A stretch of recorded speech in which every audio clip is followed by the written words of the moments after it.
Jagaban Waka.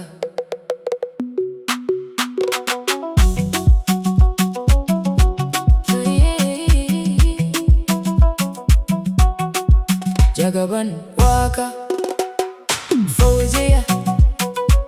Tun kafin na furta kalmar soyayya, zuciyata ta riga ta fikki. Ke ce labarin da nake son karantawa kullum. Ke cewa da nake son rerawa har abada.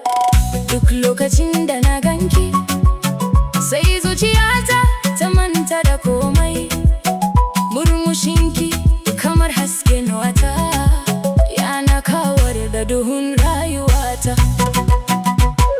Fauziya mai kyau mai kamala, mai cike da nutsuwa da fara'a. Ke ce furar na ta yi fura lambun raina, ke ji tauraruwa mafi haske a samaniyata.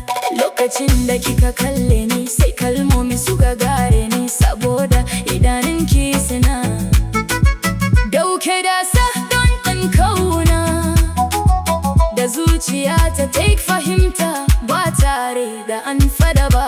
Fauziya, Fauziya, sarauniyar zuciyata. Ke ce annurin da ya mamaye rayuwata. My baby, my queen, my only one. Ke ce farin cikin da baya tarewa. Fauziya, Fauziya, ya habibati, anti nurul qalbi wal hayati. I will love you every day, har ƙarshen rayuwa ba zan daina ba. Idan na yi mafarki ke na ke gani, idan na farka ke na ke buri. Duk abin da zuciya take nema, na same shi a tare da ke. Ke ce ruwan sanyi ga zuciya mai fishi, ke ce hutu ga zuciya mai gajiya. Da ke ne na fahimci cewa soyayya tana iya zama mafi kyawun ni'ima. Duk lokacin da na ganki, sai zuciyata ta manta da komai. Murmushinki kamar hasken wata, yana kawar da duhun rayuwata.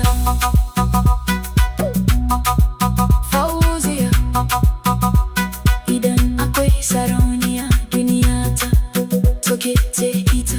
Jagaban Waka yana rerawa daga zurfin zuciya, ga masoyiyar da ta zama farin cikin rayuwarsa.